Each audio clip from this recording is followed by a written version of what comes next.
6, 5, 4, 3, 2, 1. How about we do it again? 6, 7, 4, 3, 2, 1. I think I farted. Okay, let's try one more I time. definitely. Ready? Making review. Making review. Say 6, 6, 5, 5, 4, 3, 2, 1. Welcome to RNR 191, another bunker episode, this one on sequels. That's right, in October of 2020, your host and random Canadian Larry Parsons put himself in a maybe, let's say, symbolic bunker, and he set out within the 31 days of October of that year to watch 31 films, read 3 books, and watch all 36 episodes of the original Twilight Zone, while somehow keeping my sanity. Thank you for listening to the second bunker episode. I am aware the first bunker episode was highly problematic, but it's the only of the bunker episodes that I didn't have any support with, and I think it was the toughest bunch of movies out of the 31 that I pulled. It was just a tough crop of movies, and I'm used to having someone to bounce ideas off of. This episode, we will be hearing the voices of regular contributors Mr. Lee Beckmann and Mr. Scottt Lehmann. They're going to help me with a couple of the reviews and a discussion, a book report of Friday the 13th, Church of the Divine Psychopath. So, thank you for being here. I know it's weird to not have like a full-blown guest, but I will review 6 movies. I'll give you a bonus review of a book. I will rank them at the end, and we're going to get through this together. 2020 was a scary year. I needed to hide in a bunker, and I needed to watch some movies, and I needed to record some reviews. In the age of COVID, it was really hard to get guests for my show, so this is a way for me to stay productive. And I think each bunker episode is going to get a little bit better. Let's do this. Oh, well, of course. What am I talking about? You go into every episode of Rank and Review as always knowing that there will be spoilers for the movies discussed, and there will be coarse language coming from me. And the movies under discussion this week: Dracula 3, The Legacy, Lost Boys, The Tribe, Mimic 3, The Sentinel, Amityville 3D, Children of the Corn 5, Fields of Terror, The Final Destination, and like I said, my book report on Friday the 13th, Church of the Divine Psychopath. Thanks for being here, you guys.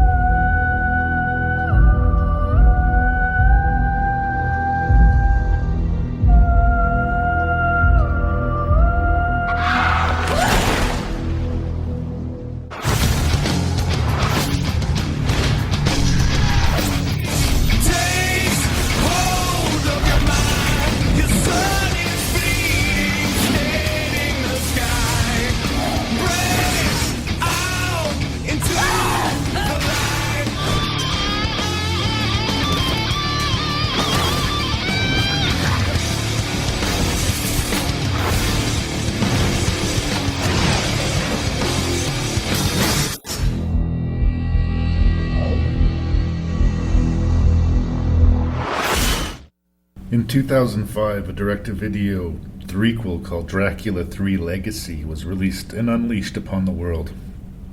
And I think that this sort of particular product preys upon people who were young and into horror. If this had come out 10 years earlier, if it was the mid-90s instead of the mid-aughts, I would have been all over it. I wasn't that picky about what I was going to rent, as long as it was horror. And I looked at the back, rated R, adult content, violence, nudity, coarse language. It felt forbidden, so I wanted to see more of it. And I would take as much as the world was willing to give me at that particular stage of my life. And so here this is, same version of that in the middle aughts. It says Wes Craven presents, but unfortunately Wes Craven had no creative hands in this at all. I think he just allowed his name to be put on it to help sell the goods. But that's okay. I mean, you want to make a quick buck, you want to make a quick buck. And that's what Miramax was doing. The Weinsteins were making cheap horror and putting them out quickly and cheaply. So they come out in vast numbers all over the place. They'd be everywhere for a few months, and then they're gone. And a lot of them have been lost to history. And you'd think maybe Dracula 3 Legacy would be one of those, but I don't know. I think in the narrow range of direct-to-video sequels, you know, piggybacking off of the whole Dracula, people are obsessed with vampires thing, this is actually constructed fairly well as far as satisfying a full-line story. I think it's helped in that part 2 and 3 were shot simultaneously.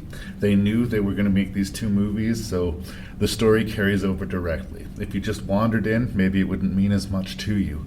But I think, you know, there's some good guys, and they want to rescue this lady from evil vampires, including the big bad Dracula himself.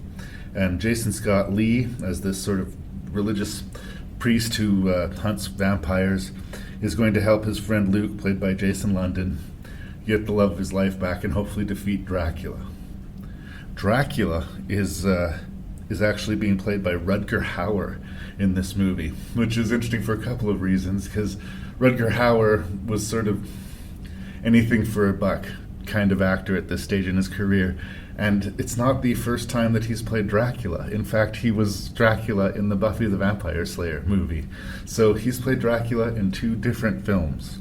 I guess he probably felt like he was slumming it here, but the person that my heart really goes out to is Roy Scheider, who makes a very brief appearance in this one. He has more to do in the second chapter of this, but Roy Scheider has to be one of the most underrated actors of, like, ever. Yes, I know everybody loves him from Jaws, but even in bad movies, that guy always brings it, you know? He did a, absolutely saccharine treacle, you know, it was supposedly about debate, but it was a not-so-subtle Christian values movie with Kirk Cameron, and he was good in that movie. The movie was garbage, but he was good in it. And despite being an out-and-out classics early in his career, All That Jazz, The French Connection, you know, Marathon Man, he was so important to the 70s and the 80s that the back end of his career is made up of movies like this. Kind of has to sting a little bit. That said, he's fine in the movie. As far as our headliners, Jason London's kind of a weird case to me. I felt like I've been hard on him in the past. He's like the main character in Dazed and Confused, but he's like the least interesting part of Dazed and Confused. He's the main character in Mallrats, but he's kind of the least interesting part in Mallrats. So it's kind of, I feel like I've been tough on him. But he's a journeyman actor. It's a starring role. He's sort of playing the plucky, heroic sidekick guy. And I think he actually does decently here. And say what you will about Mr. London, he's stuck around. He's still working. I do feel like the high watermarks in his career maybe arrived earlier than he wanted them to, but there they were. Same can be said for Jason Scott Lee. Actually, he played famously Bruce Lee in the biopic of Bruce Lee, Dragon. And that was supposed to sort of launch him. And again, he's been around, but he's never been super big. So it was cool that he gets to, you know, bring a lot of physicality and energy to this vampire hunting role. And so what do we have? What are we looking at? Clearly it's shot in some European country. There's pretty rich production values considering that it's direct-to-video, but I don't think it's completely hiding, you know, its cheapness. It's got a few celebrity faces, but they just do their few minutes of screen time and they're out the way. They tick off the boxes. What do you want out of a Dracula or a vampire movie? Well, you want sex and violence, and they're going to deliver that. There's some good choreographed sort of martial arts fights, and there is some sort of interesting temptation and seduction sequences. There's a whole room full of lady vampires that are like naked and writhing and feeding on each other, which, again, doesn't mean as much to me today, but if I'd seen that at a younger age, I can see it actually having some level of appeal. But these are the things that will bring someone to a movie like this, not, for instance, the dialogue. Suddenly you show up and ask for more support. I encountered certain... Listen to me. hardships, Your Eminence. We hear rumors. Troubling things. What rumors? That you have crossed certain boundaries in pursuit of this beast. That somehow he may have tainted you. The church has set me to the task of ending him. And by God's will, nothing, no obstacle, physical or otherwise, shall stop me from executing this duty. So I'm asking you now, do I continue to have your blessing in this? Or have you lost your faith in me completely? We have no doubt that you are the Lord's willing servant. But it is you we pray for now. You we fear for. I know that's not a great example, but in the interest of being further charitable to this movie, here's one thing I will say, going into spoilers for this movie that nobody really cares about or talks about anymore. It doesn't have the ending that you expect. It's been 3 movies. This is the last chapter of the Dracula 2000 cycle. These, we've been seeing these guys fight for 2 straight movies now to get to their big adversary. And yes, Dracula is defeated. But you know what the movie doesn't really have? A very happy or satisfying ending in a lot of ways. It sort of goes like, oh, by the way, this was a horror movie. I don't know if you guys remember it, but like, vampires are bad. And not only does our righteous vampire hunter discard his, religion, he stops being a priest in order to defy the church and continue hunting Dracula. In the end, by defeating Dracula, he kind of becomes the leader of the vampires himself. And we know just how powerful this guy was before he was a vampire, so now that he is one, he is, he in the end didn't make things better. By becoming this formidable vampiric leader, he's arguably made things worse. And Jason London, the Luke character, he fails to get the love of his life back. He, at one point, has to kill a child because he doesn't quite act quick enough and it gets vamped. And he kind of wanders off, broken, and towards an uncertain future. I mean, maybe they had thoughts that they could do a future sequel where these 2 former friends end up having to do battle. Obviously, that never came to be. But I do have to admit that this movie had a lot more going on than I expected it to. The acting is decent. The action scenes are well enough handled. It does seem to be in a bit of a hurry, and it is sort of tangibly second-tier B-movie territory. But, again, I ask you in earnest, when you sit down to watch a movie called Dracula 3, what do you want? Do you want sex and violence? Because it's got that. Do you want vampires? It's got that. It's got decent energy, and it will pass the time. Will it linger in your memory, and did it linger in mine? Well, maybe not. Maybe not. I guess in the new modern world, this is sort of a direct-to-stream thing, and it would even have less pomp and circumstance than a direct-to-streaming platform thing happens now. Movies get lost, and they always have, in the sort of leap from one type of videos to another. VHS to DVD, we lost movies. DVD to Blu-ray, we lose movies. And the physical medium to the digital medium, we will lose movies. But more than that, it's hard to find movies as they come out. There's so many of them, and there's not really a campaign saying, come check out this movie. Like, it's really on to the consumers to seek these things out. And I think these types of movies are going to have a harder time finding their audience. They're still going to get made, they're still going to get watched, but to find one that stands out from the crowd is going to be increasingly difficult. Saying all that, does it stand out from the crowd? Well, to me it does, in that it doesn't suck. I mean, I went into it expecting it to suck, and it doesn't really suck. But I don't sound super excited, do I? And I guess that is the honest truth when we come to it. But could I spend a sick day afternoon watching these, retro Dracula movies just to see some of these faces before they were famous? Sure, why not? It's an is what it is entry. And, during this whole bunker experiment, I've had to watch a lot of hard sits, and I've even had a few movies that, just because of how much I've been taking in, it was almost too much for me to sort of consume, because I was just being so greedy in my consumption of the horror media that sometimes things felt like too much. This is a forgettable fast food meal of a movie, and sometimes that's exactly what you're looking for. Chris and Nicole came to Luna Bay. Where's the sun? Gives you wrinkles. Looking for a fresh start. Sorry, did I scare you? I'm having a surf party. You should cruise over. But there's something strange about their new friends. You have to see the world the way we do. Never grow old. You'll never die, and you'll never know fear again. So what he's trying to say is, we're vampires. Ooh, scary. No, but seriously. We're vampires.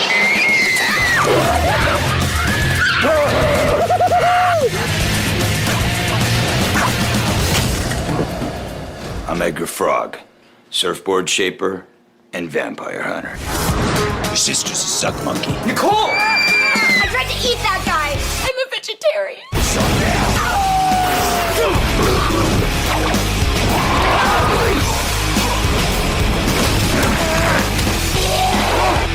Dying is a part of living. That depends.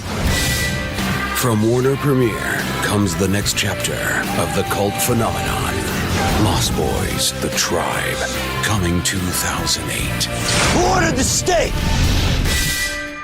Lost Boys, The Tribe. This is a sequel to the 1987 Joel Schumacher vampire thriller, The Lost Boys, 21 years later, released direct to video. Do you have an opinion on sequels, and more specifically direct to video sequels? Direct-to-video sequels 20-some years later, Yeah. especially. Usually not a good sign, right? Flags go up right away, right? This is obviously not a passion project. This is like, what can we make money on? Well, The Lost Boys has some cult notoriety around it. It did okay when it first came out, but Lost Boys is one of those movies that was really discovered on home video more than it was a big hit in the theaters. And yes, I agree. A lot of these, especially direct-to-video ones, are just, they weren't amazing hit movies, but they've got a name brand, and we can do something cheap, and we can, make our money back just based on the title. And, of course, the amazing draw of Corey Feldman. Well, and The Lost Boys, just to shout out that was a big film, the original one for me back because of when it was released. I have two films that I still have on VHS, just kind of to display if nothing else. One is Ghostbusters. Nice. And the other one is Lost Boys. And I don't use them, I don't watch them, but I just think they're kind of cool just to have on the shelf as a representative of that VHS era. Yeah. They were both films that I've probably watched, 200 times back when I was that age. So, yeah, it carried a little bit something with me. Maybe a Lost Boys sequel 5 years later would have carried a lot more excitement. Yeah. Well, and I think too much has changed. I think part of the appeal of The Lost Boys is the 80s aesthetic. As much as everybody laughs at the greasy saxophone guy in The Lost Boys, he is part of the appeal, that weird 80s aesthetic. And it did have a bit of a sense of humor to it. It was both fun and funny and scary. And I guess there's times in The Tribe, The Lost Boys, The Tribe, where I feel like they're trying to do that. But it isn't over cheesy and full of 80s pastiche. And it isn't particularly funny. And it isn't particularly scary. A brother and sister have moved back to the same town, Santa Carla, from the original film. They've been recently orphaned. Their parents died in a car accident. So they're going to rent a house from their quirky comic relief aunt and get to know this new town. The sister very quickly gets roped into this surf gang led by Angus Sutherland, half-brother of Kiefer Sutherland. You can tell the two apart because Kiefer Sutherland can act. There's something about his bored, disinterested voice during the whole film that He has a couple of small credits before this and a couple of small credits after this, but I don't know this. It just feels like he was offered the part to make some weird connection to the first movie. And I think he's going for cool in the way that the lines come out of his mouth, but they come off bored. It's like he's over being a vampire. It's not fun to live forever, according to him. And that's unfortunate because the whole vibe they're going for, I got a real Point Break vibe, actually. Like, these vampires like to surf and like to party. And the fact that they were vampires just facilitated them doing that, more.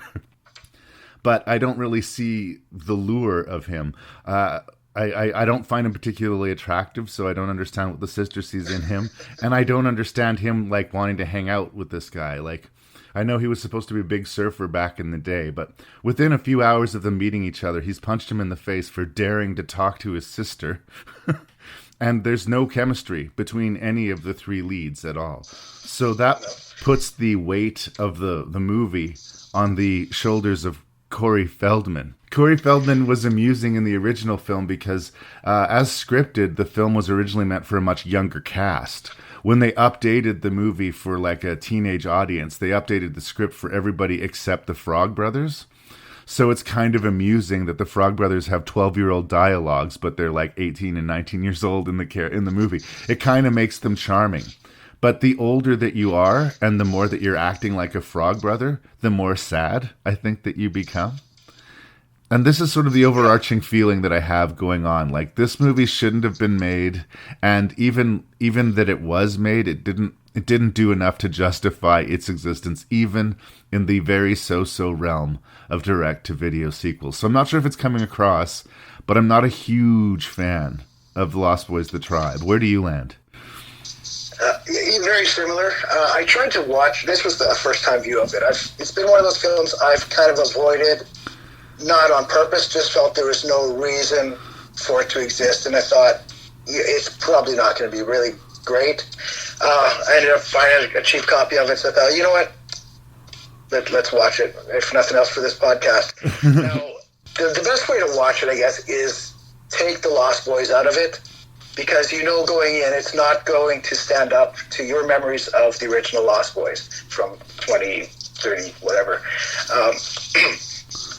And no, it doesn't. Now, on its own, it's way different. It's way more. This is R-rated. Yeah. The Lost Boys was a PG movie. This, as soon as it starts, it's in the excessive swearing. There's nudity, and there's some actual decent blood and gore in this film as well. That's one thing I was going to give it points for. They're all good things to have in a horror or a vampire movie, but it doesn't feel like a Lost Boys movie. On its own, and that's what I thought. I'm going to try and watch this just as a vampire movie. And on its own, as a vampire movie, it's not terrible as far as vampire movies go. But honestly, the worst parts about it are any moment where I feel it tries to tie itself back to the original Lost Boys characters. Right. And yeah, that includes Mr. Corey Feldman. And I like the guy. He was Tommy Jarvis. He was in the Goonies, for crying out loud. But oh, the yes. vibe of the whole movie kind of changes when he's around and he's using his Rambo voice. He's just too old to do this now. And you're right. It felt kind of, it's kind of grating, but it also felt sort of sad. Otherwise, it's kind of a grisly movie at times, but it's sometimes it gets a little cheesy. They're not sure if they want to be funny or scary, and it kind of ends up being neither.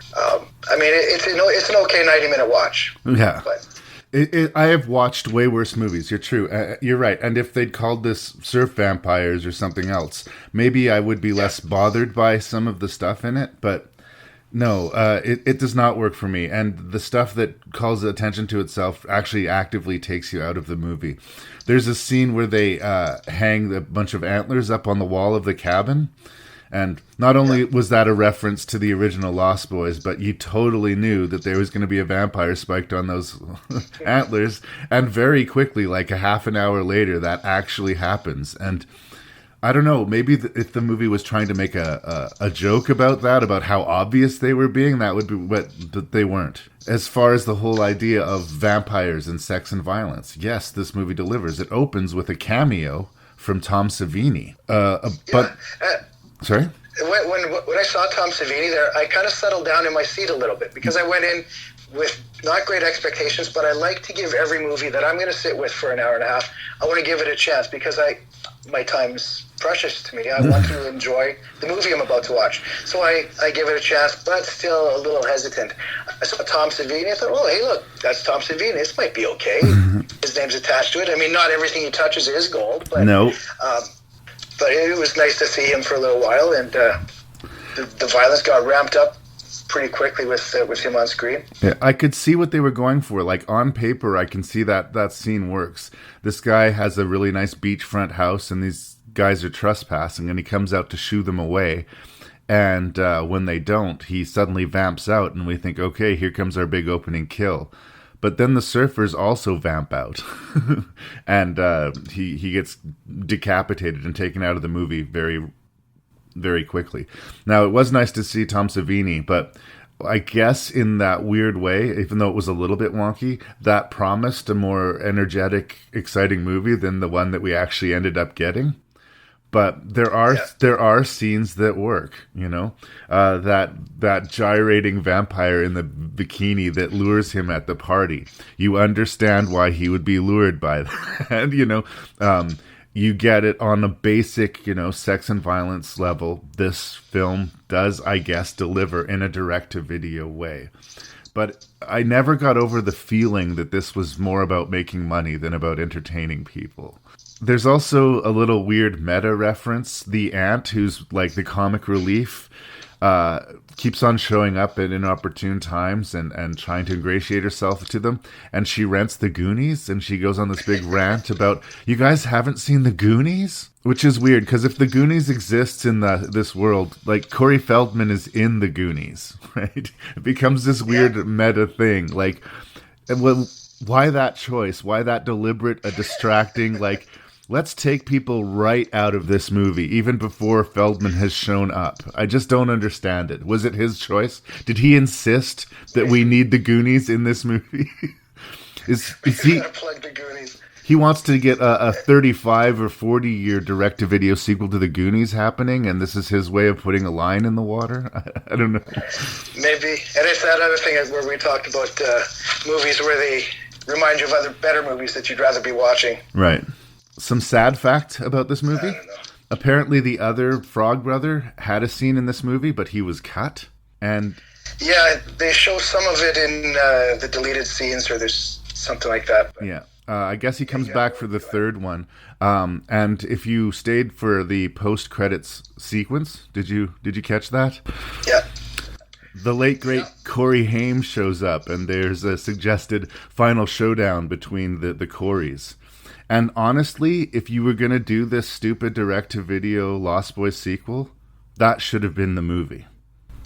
Yeah, as a mid-credit scene, I could do without that. It had nothing to do with the movie or any. It was just not a very... I don't know if they were hoping to get the fans excited by that, but yeah, But if they had been friends for a long time, but the Corey Haim character had turned into a vampire, and the movie was about him having to hunt and kill his former friend, maybe there would have been more stakes. Maybe we would have been more invested, or maybe we could have locked into the frog thing as opposed to him being a supposedly funny comic relief sideline character. Maybe they should have just gone full bore and made a Corey vampire movie in the early 2000s and just see if the nostalgia paid off. See, and that's kind of the thing. You talked about calling it surf vampires, or if you just called it the tribe and just take off the Lost Boys thing. Yeah.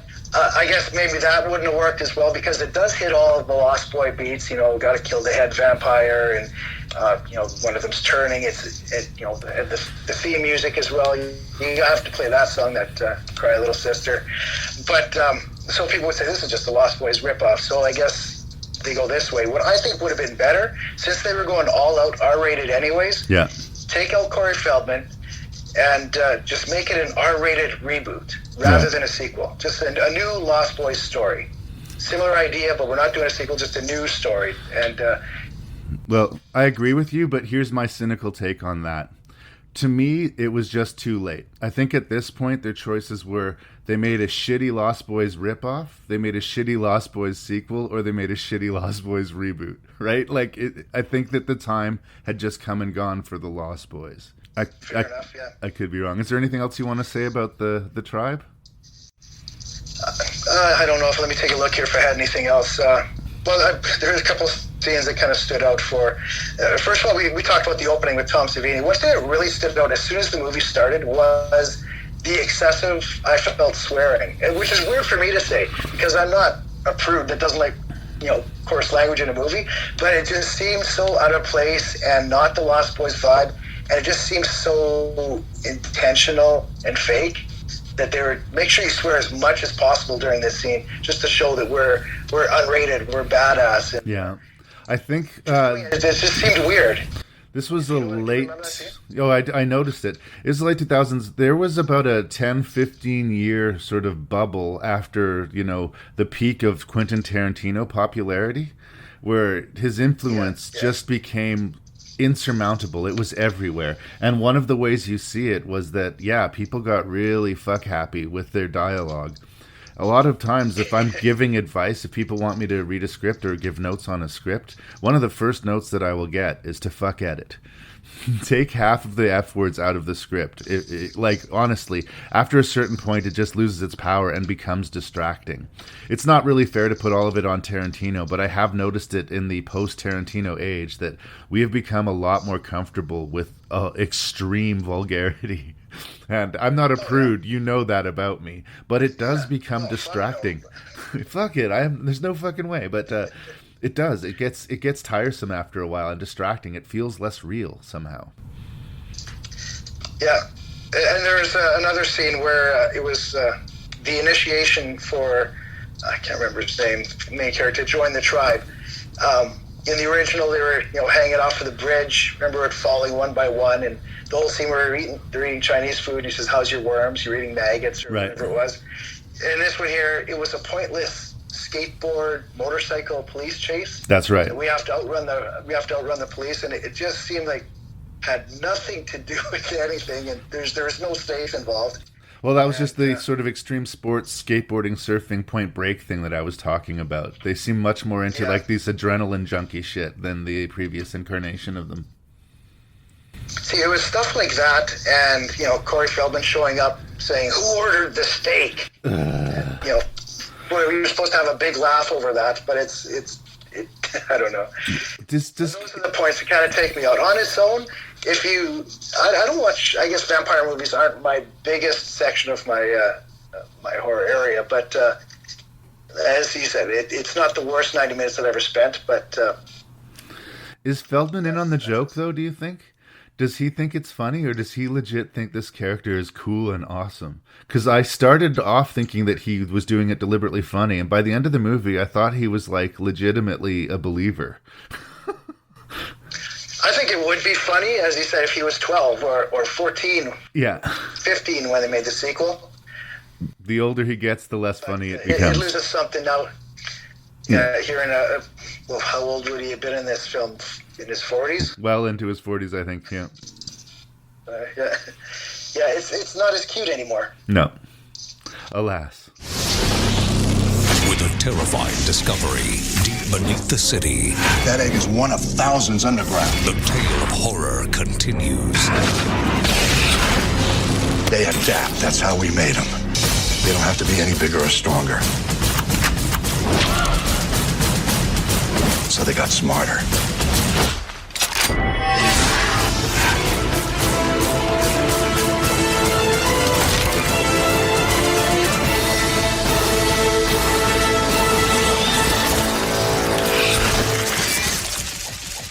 Hello and welcome to the bunker review of Mimic 3 or Mimic Sentinel from director J.T. Petty. I've talked about J.T. Petty on the podcast before. I have liked some of his other movies. He wrote and directed a movie called Hellbenders, which is just an uncelebrated gem of a horror comedy about priests who have to live in sin in order to do battle with demons, and they have to violate commandments and make sure that they're not saved. They have to be hellbound. Great fun movie. He wrote and directed The Burrowers. He did an interesting movie called Sandman. I'm a fan of J.T. Petty, and his work has remained somewhat unsung. I mean, there's people who like him, but I just feel like he's not as big a genre star as he should be, especially as a writer-director. So this is early, and it's another Miramax direct-to-video sequel. Mimic made money in the theater, so they're gonna hire J.T. Petty to go to somewhere Europe and to film a Mimic sequel. And I guess the script which he was given was loosely based off of Rear Window, which is a an Alfred Hitchcock film. I have seen this movie before, but it has been so long that my memory of it isn't that clear. But I have seen the Hitchcock picture subsequently with Jeremy Stewart, and he's looking out the back window of his apartment complex at the other windows, and he sees sinister goings on. I don't remember any mutated cockroaches that could mimic human beings eating people in that particular movie. But that is supposed to be the inspiration for Mimic 3 or Mimic Sentinel. So I'm going to be watching it again. It feels so foreign to me that it will be like watching it for the first time. And I invite you to join me. So 23 minutes and 25 seconds into the film, which is incredibly almost a third of the way into this. It's a very short movie. I thought I would check in and let you guys know where I'm at. First of all, with regards to the cast of the movie, I was happy and surprised to see that Lance Henriksen is in this movie. I am a big supporter of Lance Henriksen. I mean, his presence doesn't guarantee quality, but he's just a face that just warms me. You know, I just like seeing the guy. I'm always on Team Henriksen.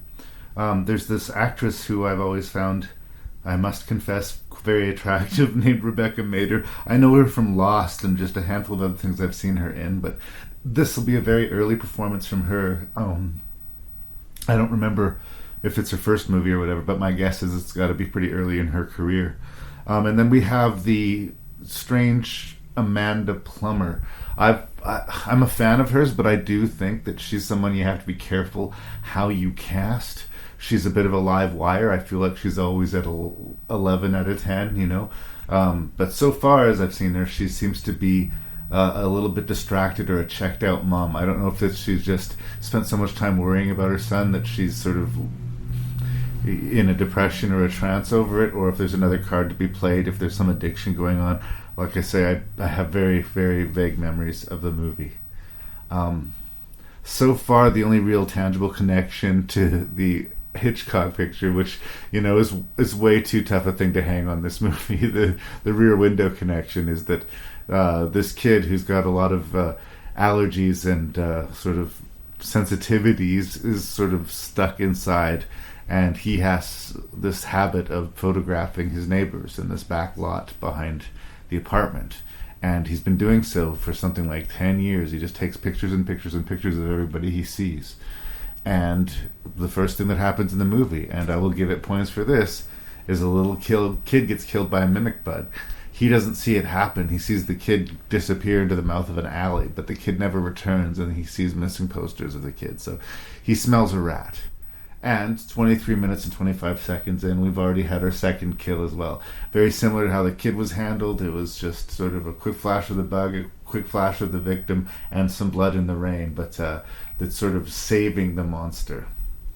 You know, I'm sort of feeling the low budget here, and but I'm still sort of cheering for J.T. Petty. I can see him trying to keep to the spirit and the vibe of the original Mimic movie, which, you know, was directed by Guillermo del Toro. That's a tough act to follow, and he had a budget compared to this. So there is something artful about the approach to the first kill, and like, yeah, it's a little kid, and that's sort of like a bold move. We're starting out that anybody's fair game. The first movie, Mimic killed kids as well. In that movie, I found it much more surprising because I wasn't used to seeing kids go out in a horror movie, especially in a mainstream picture, and it's sort of like after they've been well established and kind of made cute and likable that they did it. So this movie doesn't pull the exact same trick, but it is, in its direct-to-video, low-budget way, trying to connect itself firmly in the Mimic universe. I also think that the sort of choice to keep it in a relatively one location, much like Rear Window, helps the sort of low budget of the movie. Once they find the apartment, once they find the back of the apartment complex that they're going to use, largely all of the production would be in one place, which is exceedingly helpful in keeping things, you know, under control and in budget. But so far, I must say, for a low-budget direct-to-video sequel, I'm finding it interesting enough. So far, the supporting players are more interesting than our leads, but that might be just because I recognize them and know where they've ended up subsequently. the two leads, the brother and sister, I don't recognize from anything at all. But let's see where we go with the Mimic 3. So the film was actually shot, as I am learning here, in Bucharest, Lithuania, or Romania, pardon me, Bucharest, Romania, which I think must have added another layer of difficulty for this low-budget film for J.T. Petty. Because imagine when you're filming there, you're mandated to have a percentage of local crew and local component that would probably not speak the language super well, which makes the already complicated process of low-budget filmmaking that much more complicated. Another actor, John Capellanos, showed up in this movie. Another face that I guess I didn't recognize the name in the credits, but I definitely recognize his face. John Hughes fans, Breakfast Club fans will know him as the janitor from the Breakfast Club. He is playing the investigating officer and, as it turns out, love interest to Amanda Plummer's character. There's something too good about this romance, so that's got to get broken. One or both of those people are definitely going to die.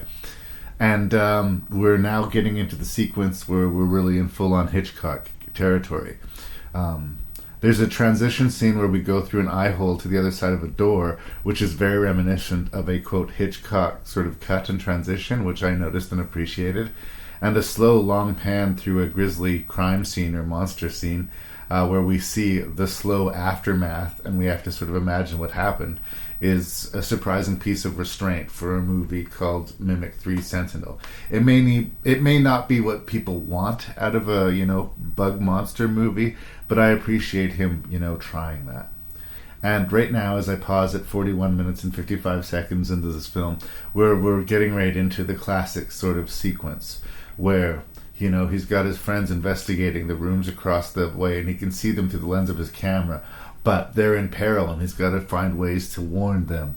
And as I was watching this, I couldn't help but think, didn't The Simpsons do this? Is this not just stealing from The Simpsons? Wait a minute. In all seriousness, I think I'm liking the movie more than I was expecting to. Again, low standards, low budget, sequel to a reasonably well-remembered sort of, at least original film, Mimic. Definitely has its defenders. It's not Guillermo's favorite film of the stuff he's done, but I like the idea of bugs that look like people.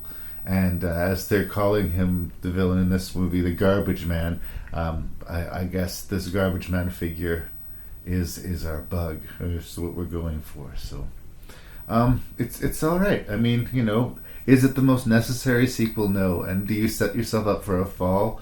Comparing yourself to Hitchcock or The Simpsons? Yeah, maybe you do.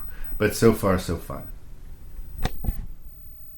So there was Mimic 3 Sentinel.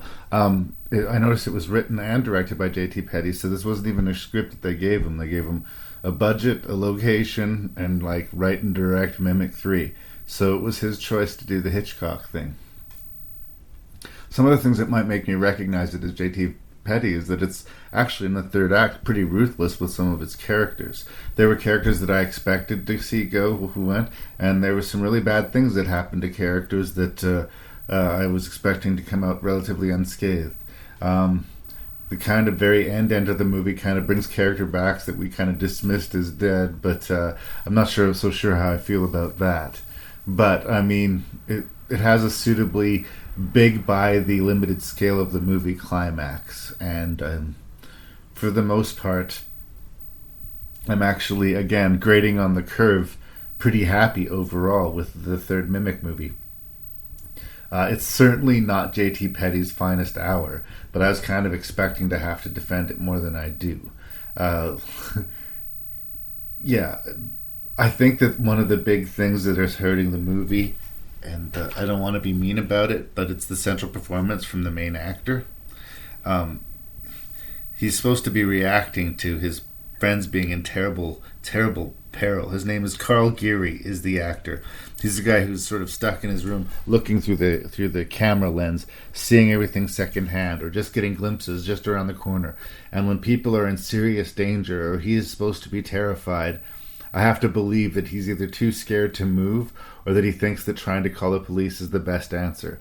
If they're close enough that you can actually see them, they're close enough that you can run and help these characters that you supposedly care about.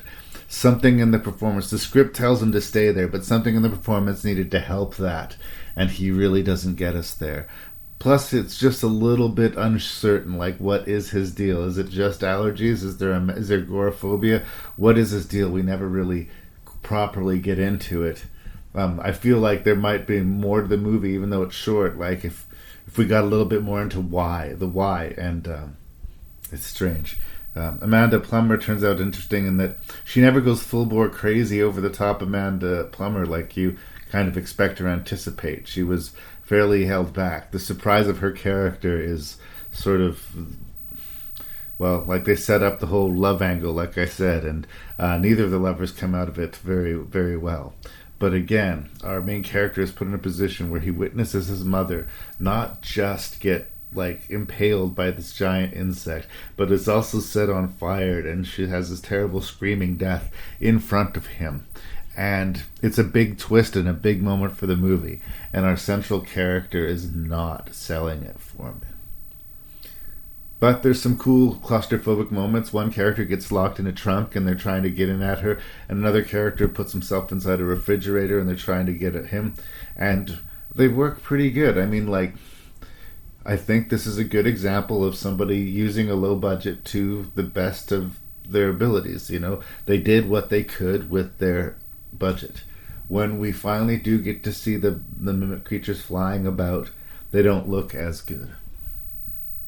But I was right to welcome the presence of Lance Henriksen. The character that he plays is a little bit suspicious character. He's a scientist. He knows about the Judas breed, and he's sort of sending warning of a coming Judas bug apocalypse. So these must be other subsequent mimic sequels that they either chose not to afford or just never ended up happening for whatever reasons. But he's just trying to build up a nest egg and get the hell out of town before the bugs take over. And he causes a lot of problems and collateral damage for our characters. But there's just something, I breathe a little easier as soon as he walks on screen. No matter what tough premise he's asked to chew, no matter what exposition he asks us to spit out, it's always just a little bit better because it's Lance Henriksen. So I stand by that. And I stand by J.T. Petty. He hasn't done anything for a while. I hope he isn't sort of, hung up his hat, because I do like him as a genre guy, and I believe he's going to break through. He's going to come out with a really good movie for us. So Mimic 3 ain't all that, but it's better than you'd expect it to be. It's Rear Window with bugs. The whole world knows the story of this house. There's activity in the basement. Something's happening at the well. Now, its terror takes on a new dimension.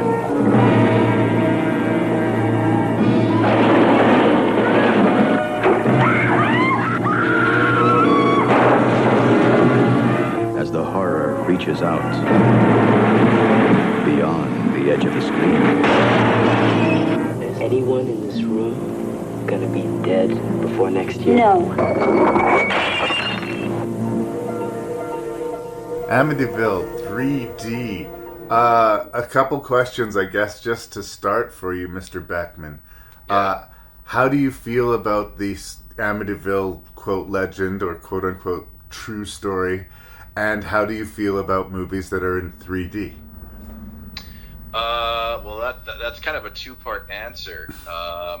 As for the story itself, I don't know. I want to believe, but the older I get, I start to doubt certain stories a lot more. There's definitely been a lot said since the passing of both the Lutz patriarch and matriarch and how sketchy they were. No, yeah, I agree. I think if you want to believe the story, you can. And there is facts. There was a family that got killed in this house. Yeah. Everything about the second family, I think we can conclusively say is fake. Like, the lawyer said that they came up with the whole thing over a bottle of wine. The author of the book was told that he was told just write whatever he wanted and make it scary. Like, this does not sound like true accounts to me. There's been this new recent documentary called My Amityville Horror, where the youngest kid is now coming forward, and it really came across to me as someone who was spent his entire life scared of his stepdad, and now that his stepdad's gone, he's like become him, to the point that he's trying to make money out of the Amityville thing. That's my problem with Amityville, is like usually anybody talking about Amityville, they have a tell when they're full of shit and their mouth is moving. Yeah. So I'm not connected to that, oh my god, this is grounded in the real world. And that's really going to be helpful for Amityville 3D. What I don't have here in a realistic way, even though the DVD I have tries, is the 3D. I tried to watch it with the grainy 3D and the glasses. I confess, I just went back to the regular version to watch the movie. I actually found it was taking me out of the movie. So. Yeah. Well, the opening credits are quite hilarious because it keeps on having that tree branch, like sort of tap against the screen or something. Yeah. And I just kind of went, uh-oh, this is not a good sign. But at the same point, and this is talking about, they were working with the technology on what they had. I watched Jurassic Park recently on TV, and that's 1996. 93. And it's starting to show its age a little bit.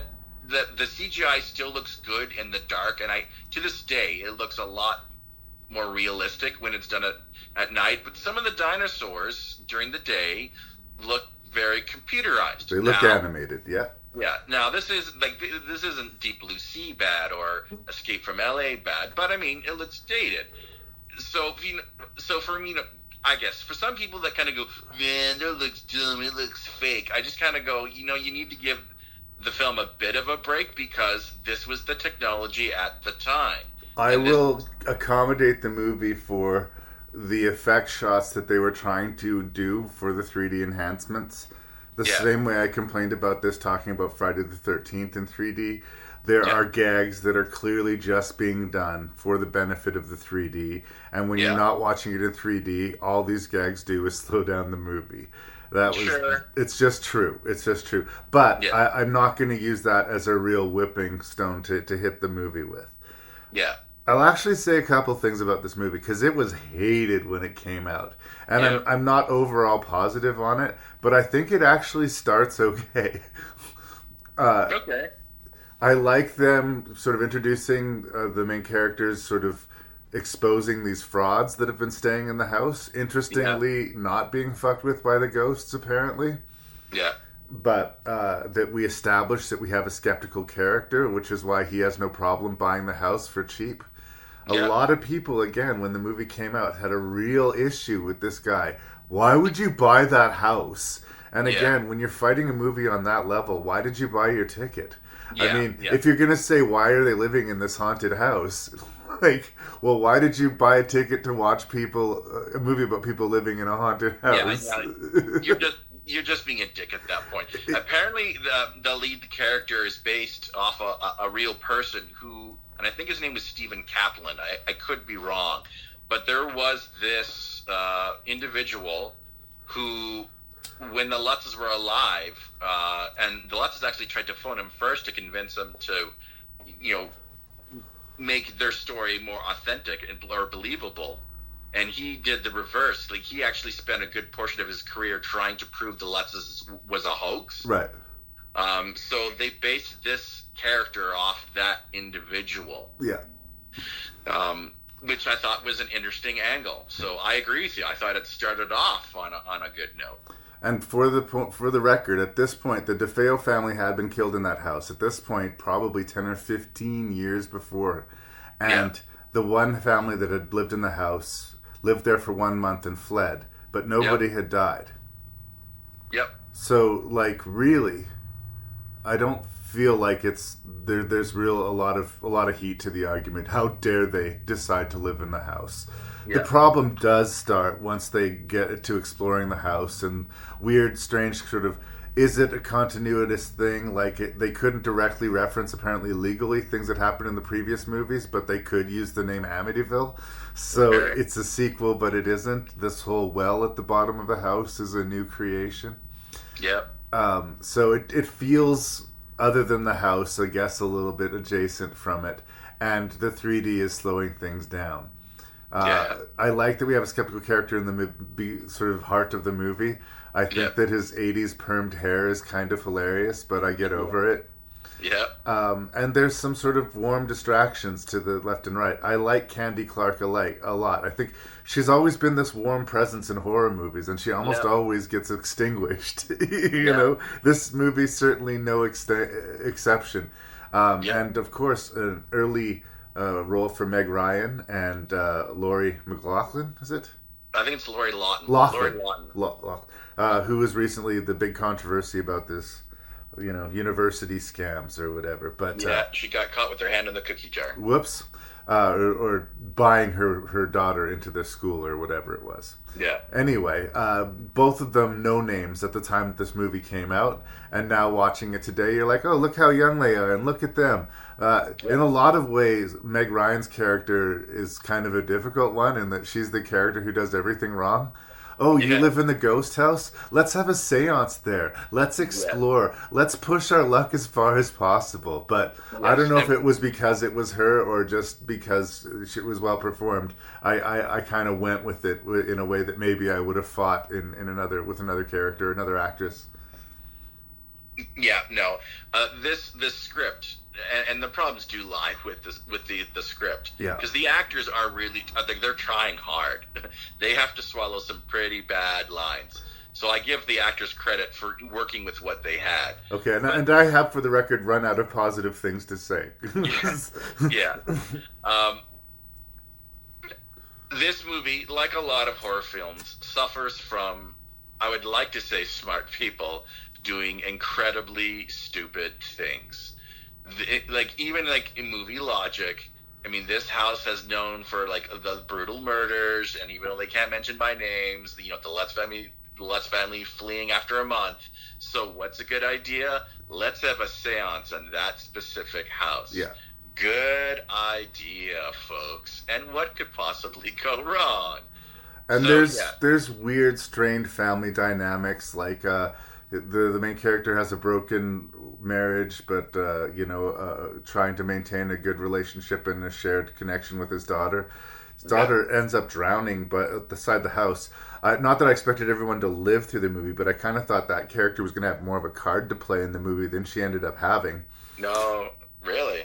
Not that I was shocked. I just thought there would be more to it. She drowned.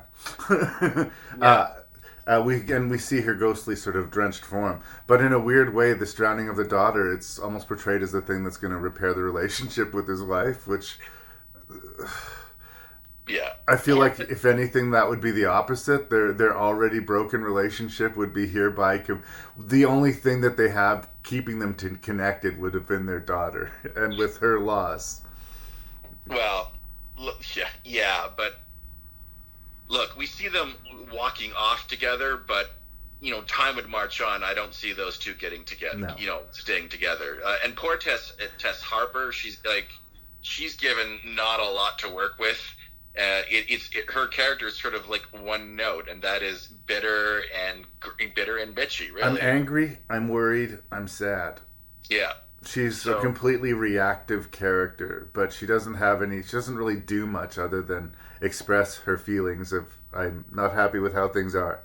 Yeah. And I guess you can empathize with that, but we also have Robert Joy showing up as this, parapsychologist. Yeah, the genre favorite Robert Joy. It was good to see him. And once again, talking about smart people doing stupid things. He might win the prize for that in this movie. Yeah.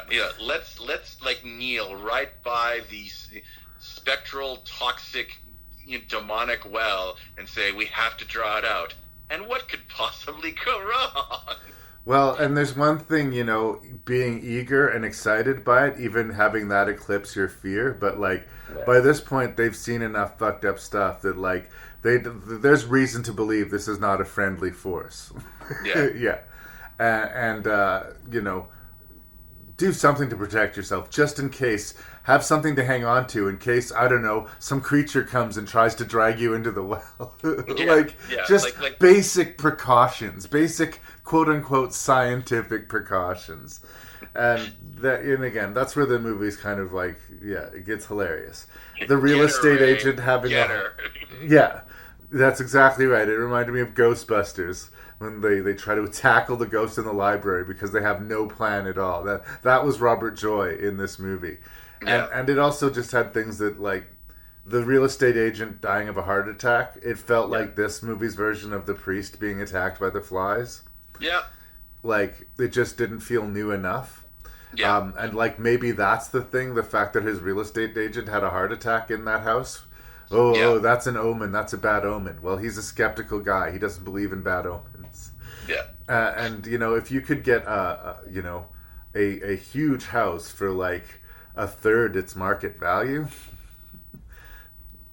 that's a real boon. Oh yeah. No, I think my biggest gripe of this film, well, one, it's really aiming for the teenage crowd. Yeah.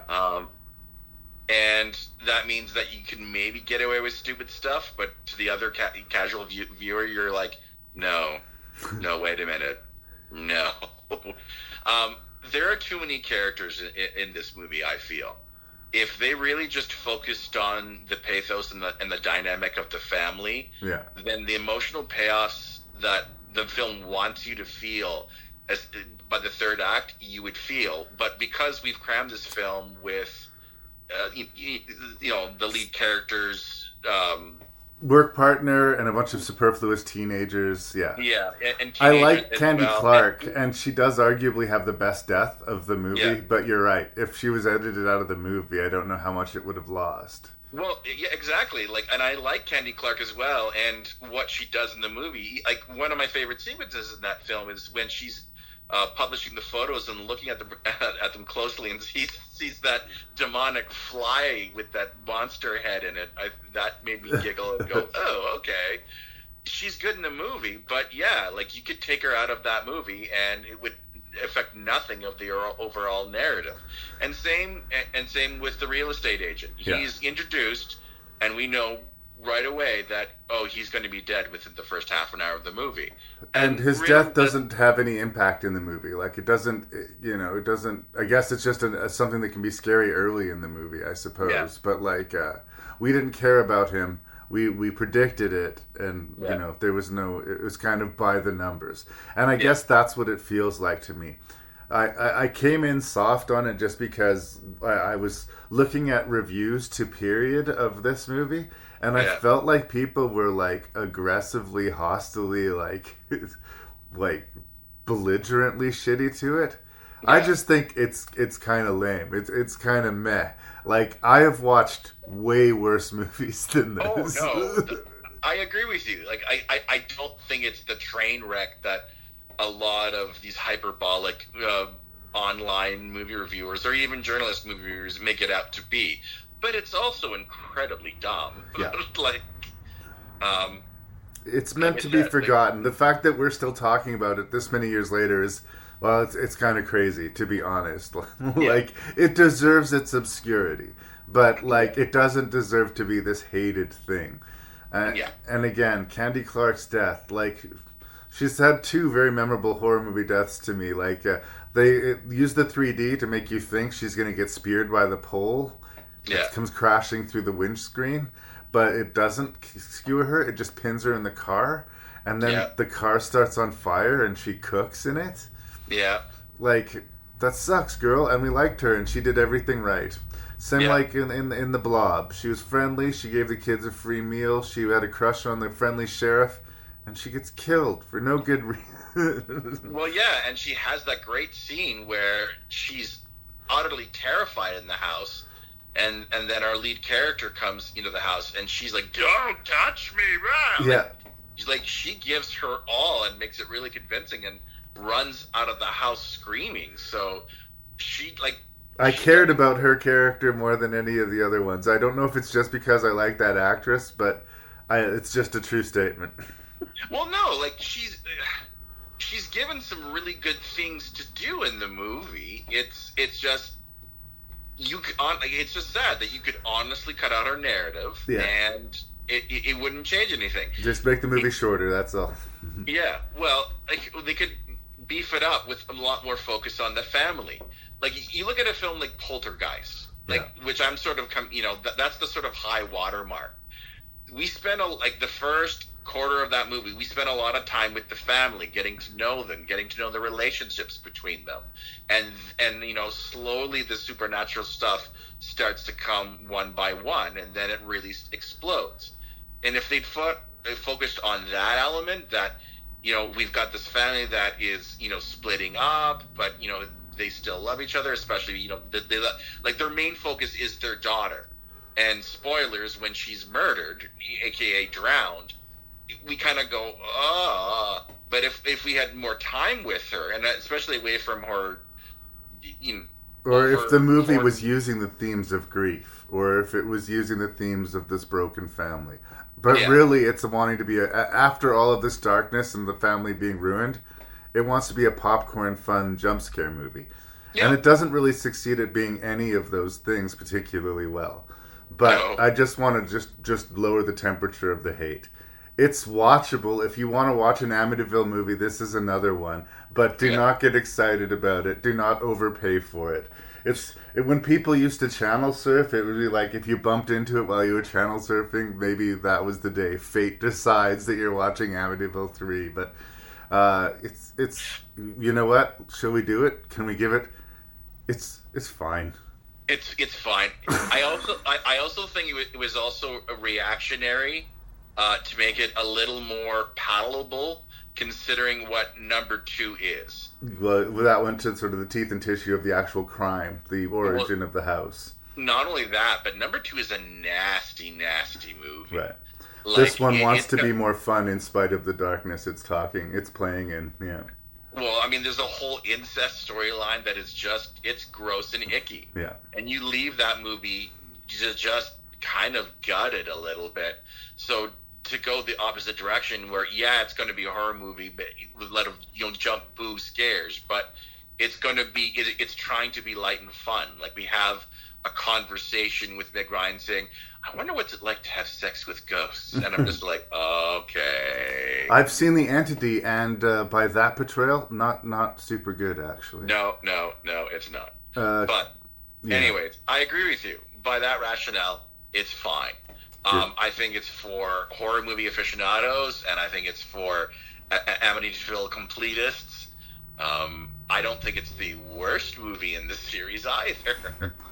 Yeah, but good enough. Boom. Yeah. It was supposed to be a fun road trip.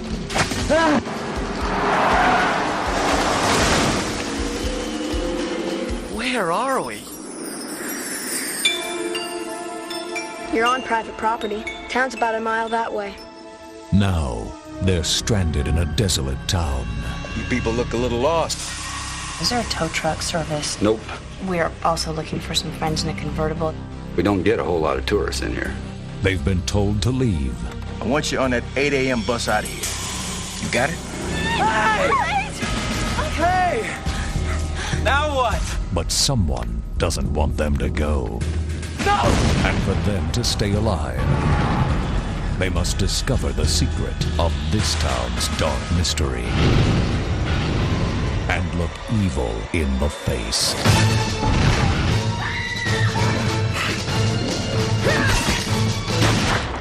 I warn you, Sheriff. Children of the Corn 5. It seems like there would be a percentage of safety going into the production of a movie like Children of the Corn 5, Fields of Terror. I mean, at this point, you're selling the franchise on the basis of the name Stephen King. It's not the strength of the series necessarily. There's no star attached to it.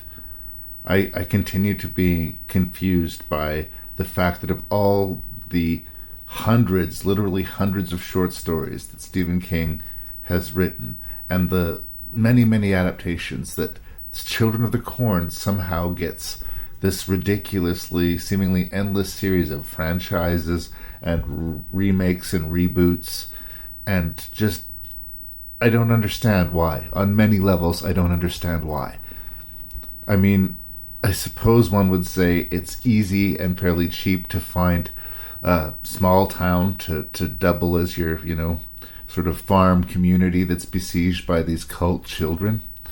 And, other than some, visceral sort of stabby violence, and however you choose to interpret this corn god, he who walks behind the rows, it's minimal demands on a production end and a sci-fi end, depending on how you choose to cut. The idea of the story, the thing that people find creepy, seems to be that children will be a physical threat to adults. I don't know if it's me. I'm a fairly big fellow, but I've never felt the threat from these types of movies. It's what I sort of call the Chucky problem. When the adversaries are too small, if I'm not physically threatened by them, the fear level goes down a little bit. And it's based off of an interesting short story. This is not a hit against the story itself. Stephen King wrote a short story about a very, very unhappy, very, very unpleasant married couple. You get the feeling like they're at the very end of their relationship, that inadvertently hit a child on the road outside this cornfield. Upon investigation, they see that the child was already mortally wounded and that he was chased out onto the road by what it turns out to be a cult of children. When you get to be a certain age, you have to sacrifice, or you are sacrificed to the god of the corn. And at the end of the first movie, because of all the failures that's gone on, the year of the sacrifice was dropped by a full year. So I think instead of 18, it went down to 17 or something like this. But like I said, this is the 5th chapter in, and they're not going too deeply from the original at this point. They're basically just taking the concept and the location and throwing a bunch of young characters at it. A small cast comes into this town. They're looking for friends. They were all supposed to meet there, and 2 of them have conspicuously gone missing. We know as the audience that they were killed in the fields when they very first arrived. It takes a good while for our new company of actors to sort of find this out. Some of the fun in looking back at sort of old horror sequels or franchise sequels, even if they're sort of mid-range or maybe a little lesser, like maybe this one is sort of seeing faces that, if we're not famous then, would become famous. This movie offers both. Alexis Arquette, who actually recently passed away, plays one of the main characters of the movie. This is before she had transitioned into a woman, but sort of a rich, interesting career. He, came out of the Arquette dynasty. He's got that memorable one-scene role in Pulp Fiction, and he's sort of an interesting character. And here he is, very young, in a very different phase in the life story of Alexis Arquette. So that's kind of interesting to see. And it's the very first movie from Eva Mendes, and she's, it's her first movie, and you can tell she doesn't suck, but she's got tough material. Especially her character has a lot of hard work to do, and the first time out. But the genre movies have been pretty good to her. She did Urban Legends Final Cuts, and she did Ghost Rider, and Once Upon a Time in Mexico. She's kind of disappeared recently, but I mean, I've always liked Eva Mendes, and everybody starts somewhere. It's cool to see her face. As far as people who are established, sort of cool genre faces to see, we have Sir Kane Hodder, he of Jason Voorhees, and he of the Hatchet franchise. It's a small role, but horror fans are going to appreciate that. Sort of out of left field, but more out of the 70s blaxploitation realms, Fred Williamson, Black Caesar. People would recognize him from Dusk Till Dawn as the war veteran who has that hilarious monologue. David Carradine, who is in a million decent and even more not so decent horror genre, kung fu, whatever movies. Here he is in this movie again, which should be good news. Another solid genre face that we can all celebrate being there.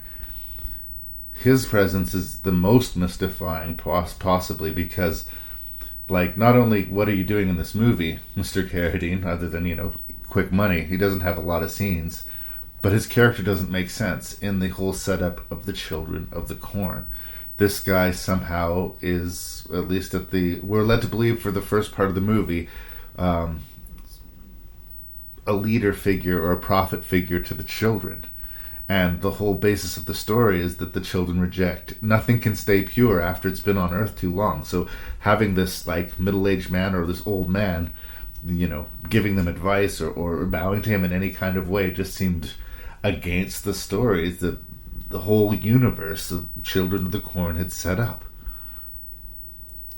But, with all of this in mind, going in as a low-budget filmmaker, making yet another sort of cheap sequel to Children of the Corn, I mean, was the safety just that Stephen King's name's on it, people will watch it? Like, how silly and how sort of factory-stamped a product can we possibly make before people stop showing up? Well, I showed up. I guess I'm one of these crazy people. But of all the things that I can sort of get frustrated or impatient with Children of the Corn 5, Fields of Terror, is that despite all of those names and all those interesting faces and all those people that I just mentioned, the bulk of the heavy lifting in the acting category is given to a maybe 8 or 9-year-old kid named Adam Wiley. He plays the character of Ezekiel, and he is supposedly the big bad, the big muscle, the sort of, the adversary, the one we really want to see pay. And he is a child. Big problem for low-budget filmmaking and filmmaking in general. If you have a story or a script or a story where a character is a child that is very important to your story, like, you're rolling the dice with a child actor. I find either it works or it doesn't. There's, like, very rarely just a so-so kid actor. I find, like, either I believe the kid or I don't. I know the kid's trying to be scary and intimidating, but he is not. He's hilariously not. So the stakes of the movie are hard to take seriously. Plus, it's usually human error or, mistakes that get a lot of our protagonists killed, at least initially, before the knives come out in the third act and things start to explode a little bit more. But, I don't know, it starts out with some action, and then there's a long wait, and then it ends with action. There are some okay character beats, but it's just hard to take any of this seriously. And at the very least, we want the payoff of, like, having some creepiness to the movie. Or if that's not going to come through, how about some, really decent violence, some decent kills? But when it comes to children, people get really icked out by really violent kills. So we're not going to be seeing the violence eked out, at least not on our adversaries, at least not in a too visceral a way. And do we want that? What is it about Children of the Corn? Like, why does it get away with it? What goes on? This is an earnest question. I don't have any answers. I mean, here's a sample of some dialogue from Children of the Corn 5, Fields of Terror. You've challenged my authority and committed heresy against him. That kind of insubordination will not be tolerated!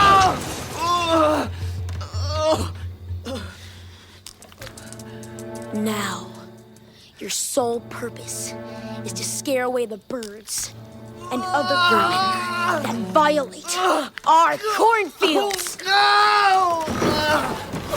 The outsiders are coming!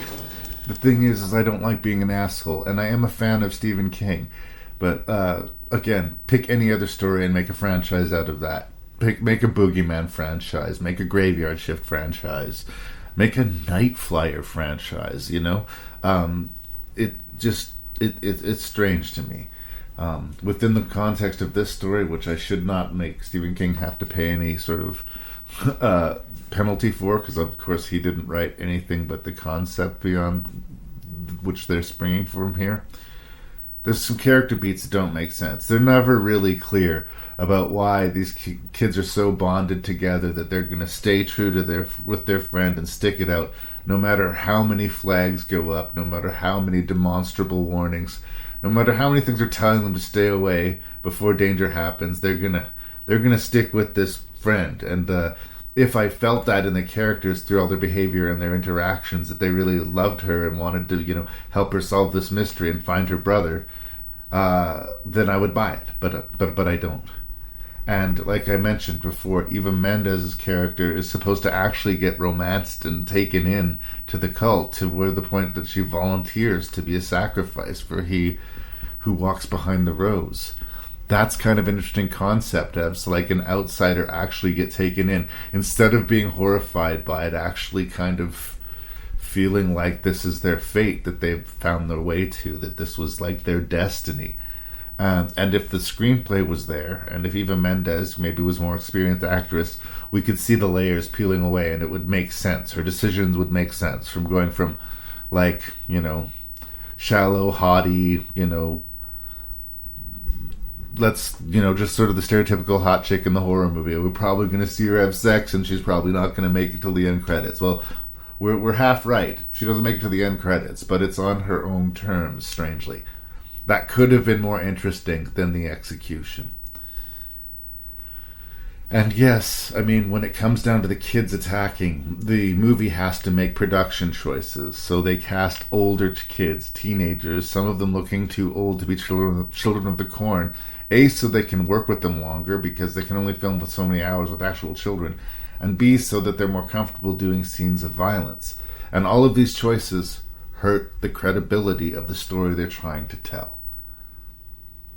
The imagery could be strong here, I think, it's hard to keep the mystery alive 5 chapters in, but the idea of these kids hiding in these corners of these abandoned buildings, and these people showing up unaware and them being spied upon, and them lurked, the sort of slow realization of the trap that they're in, and how, maybe the kids individually can't be a threat, but at a large number and being unprepared, there's potential here. How do I feel about the movie? The movie is what it is. It's sort of like if you were into a TV series and your loyalty to the brand kept you watching it, even though the series isn't what it used to be and probably won't be. This particular episode isn't particularly worse than the one before it, but by this point, you can sense that there's nowhere to go but down. Also, fun fact, the director of this film, what's his name? Let me find out here. Sorry, this is important information, and you guys will thank me for this when I'm done, okay? The director of Children of the Corn 5, Fields of Terror, Mr. Ethan Wiley, also directed another sequel from another franchise, this one called House 2, The Second Story. And it's memorable for being definitely, a prize-winning crazy 80s movie. It is definitely a very insane piece of cinema. But it's also one of the few haunted house movies which contains, a crystal skull, a zombie cowboy, a mutant caterpillar, time travel, interdimensional travel, Bill Maher, John Ratzenberger, pretty much everything you'd expect to see in a haunted house except, ghosts. Also, another fun fact before we shut the door on this Children of the Corn review, this is not Alexis Arquette's only Stephen King sequel franchise. Alexis Arquette also showed up in Sometimes They Come Back Again, a direct-to-TV or direct-to-video sequel to Sometimes They Come Back. So let's all forget that we know that.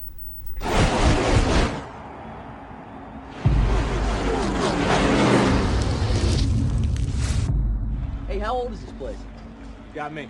We're fine. That's why they built the fence there.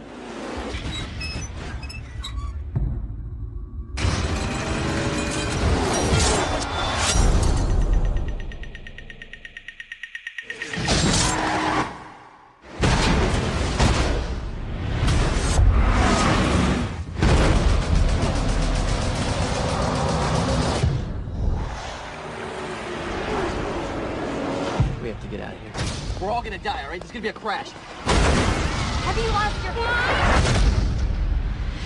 You saw it before it actually happened. We're alive, and so are a lot of other people.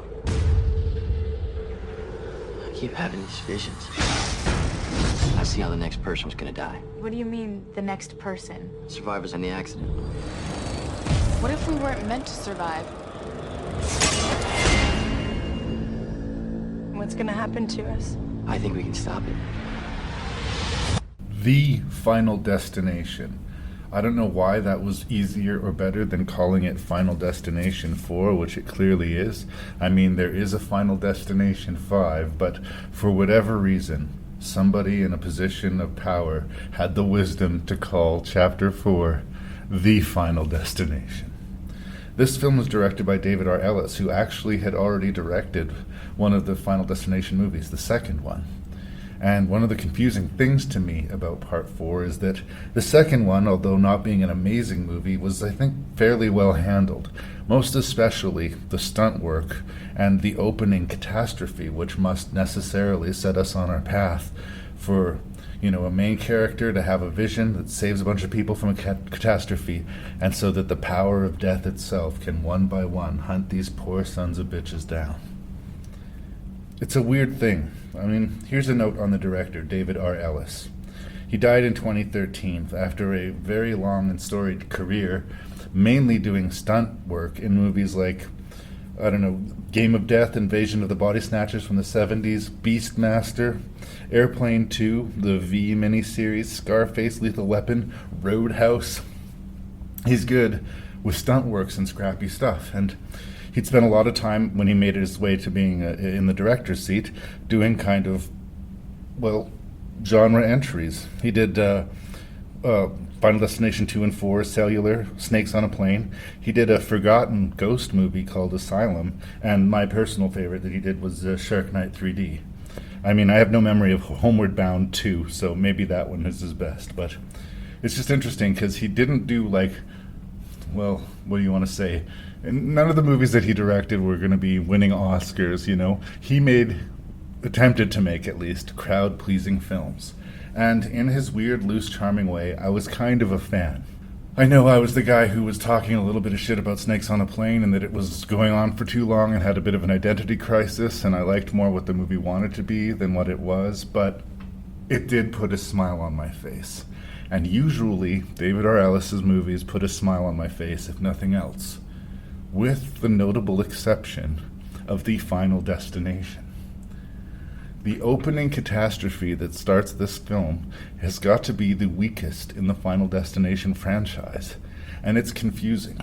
I mean, not since that Rosenthal director did Halloween 2, which was good, and Halloween Resurrection, which was everything that was not good ever in one movie. It just didn't seem like the same man could be at the helm of these two movies. So too with Final Destination 2, which, if nothing else, was a competent genre entry. 4 is just plugged with terrible characters, unlikable characters, impossible characters. And it doesn't seem to understand or follow the own rules of the Final Destination franchise has been set up. There's a subplot in this movie, which is, on one hand, ridiculous, on another hand, maybe a potential that they could use to sort of give the series a little bit more to work with, because you could Wile E. Coyote some of the characters, and that they, according to this plot of this movie, until it's their turn to die, are essentially immortal. One of the characters who is prepared to meet his fate, actually the actor is Micheletti Williamson. He's one of the few actual actors in this movie. He's known for Bubba from the Forrest Gump movie, but he's been in film forever. He's always good, he's always dependable, and he deserves to be remembered for more than Bubba Gump. But here he is, and he's trying to kill himself, and he can't. They have decided in this particular version of Final Destination, until death decides it's your turn, that you are immortal. If only they had used that. Instead, they just made up that stupid thing, a little element of the plot, and mentioned it, and then proceeded to do nothing with it. Ouch. I also think another big part of the problem with Part 4 of Final Destination is the 3D. I think the 3D actively hurts the movie and actively hurts the kills. And if someone wanted to study a movie to tell you why CGI is almost always better, why CGI isn't always worse than practical effects when you're doing especially horror movies, I would like you to look at this catastrophe. It takes place at a racetrack. We have a bunch of hateable characters watching a bunch of fast cars drive around in a circle and playing stereotypes. Of course, we have a racist asshole. Of course, we have a sexist asshole. Of course, we have an impatient parent. We're just really, really low on people to like. And, man, right out the gate, the movie seems to lose me. We have seen 3 other better opening catastrophes, and the CGI is so embarrassingly awful that my theory is that maybe it looked better in 3D if you had the stupid glasses on and you're seeing it in the theater as like the presentation, but damn, watching it on standard version, watching it on a DVD or on your TV or even projected, the effects look terrible, laughable. So I can't get into the effects. The violence doesn't, get to me. I can't have like, oh wow, that was an amazing kill, and sort of feel that sort of shameful elation of, oh, that must have hurt. None of that's working for me. The only thing that this movie has is the predictable thing that every Final Destination has. A group of characters who are doomed, and a villain that we cannot see or access or understand. And that's not enough to hang a movie on, I do not think.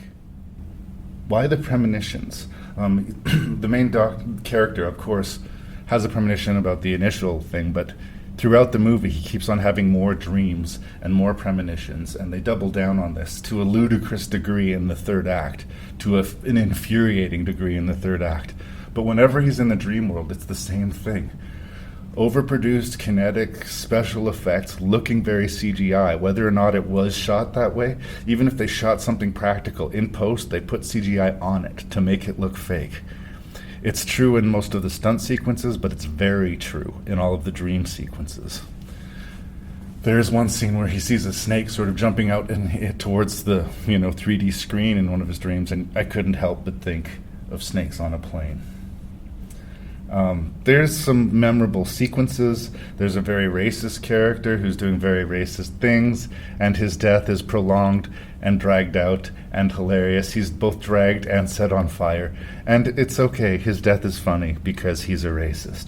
Much likewise with a sexist character we have in the movie. Everything that comes out of that guy's mouth is terrible. Everything that he does is terrible. So when he has this big, elaborate death involving a draining swimming pool, it's not horrifying, it's hilarious. This is not me making a moral judgment. It's just like, it's hard to feel anything about these characters. There's a good sequence in a car wash. One of the characters gets stuck in a car wash, and like, in typical weird ways, like, fate is making all of the mechanics just go disastrously wrong. This huge Rube Goldberg sort of series of events starts drowning her in her own car. And like, it's a fairly credible sequence. And in order to play devil's advocate, there's another sequence where there's a woman in a salon, and we know death is out looking for her, and like, what's going to happen? Is the scissors going to slip? Is the chair going to drop? What terrible thing is going to end up getting her? And the thing that does eventually get her is completely unrelated to anything in the salon. In that particular case, I think the setup to the kill was significantly more interesting than the kill itself, but at least that was a sequence where I was feeling something. There's an interesting sequence where there's a character in a hospital and water starts dripping down onto his bed, and he knows something's up and he tries to crawl away, and suddenly a tub actually falls through the floor and lands on him. And again, it was a cartoon Wile E. Coyote death, but I laughed, and in a good way. I thought it was like a fairly satisfying thing. But yeah, then the movie tries to get all meta. In the third act, 2 of our characters are going to see a 3D movie. Oh, what? And there's a weird, stupid explosion that's going to happen behind the screen and send all sorts of fire and debris into the audience. And it seems like a huge portion of the movie is taken up by another premonition. It's frustrating because, like, there's some cool deaths, but most of the deaths in this film don't actually happen. They're visions. They're, warnings of doom, but they're not the actual doom. They're probably the goriest and coolest kill of the movie. Involves this woman falling into the mechanics of an escalator and having her leg and body chewed up in a real gnarly fashion. But doesn't count. Didn't really take place. We're just going to flash back again. It's like, in a weird way, the Final Destination isn't... They do two Final Destination movies in one. He has the premonition of two separate catastrophes in this particular movie. I don't know. There's just been really shaky with the rules, and it's hard to get super excited about it. I mean, it's another one of these horror movies where as the credits roll, you're like, oh no, everyone died. And this is the box that Final Destination has put itself in. We know at this point to not, cheer, well, I guess we can cheer for our characters, but to not expect our characters to survive. It's just not something that happens in these movies. So when inevitably we see a huge catastrophic car accident happen at the end of the movie and all of our survivors get wiped off the board, it is neither surprising or is it satisfying. It's just kind of meh, which is how this movie kind of lands in the end of things. All those poor bastards, all those evil sons of bitches have died at the hands of fate. And you can't beat fate. Stubbornly, the mortality rate stays true at 100%. And I think that the Final Destination franchise was in a real tough spot to find any way to continue on and be fresh. All of that said, this movie should have been better than it was. The stunts should have been better, the energy of the movie should have been better, and the CG should have either been better executed or completely rethought. I want to be this guy who defends David R. Ellis, but this was not his finest hour. Do not, however, give up on the Final Destination franchise. Even though there is supposedly going to be trying to reinvent the machine going forward, the subsequent entry after this one actually has a couple tricks up its sleeve. But Final Destination 4, or The Final Destination, is very skippable.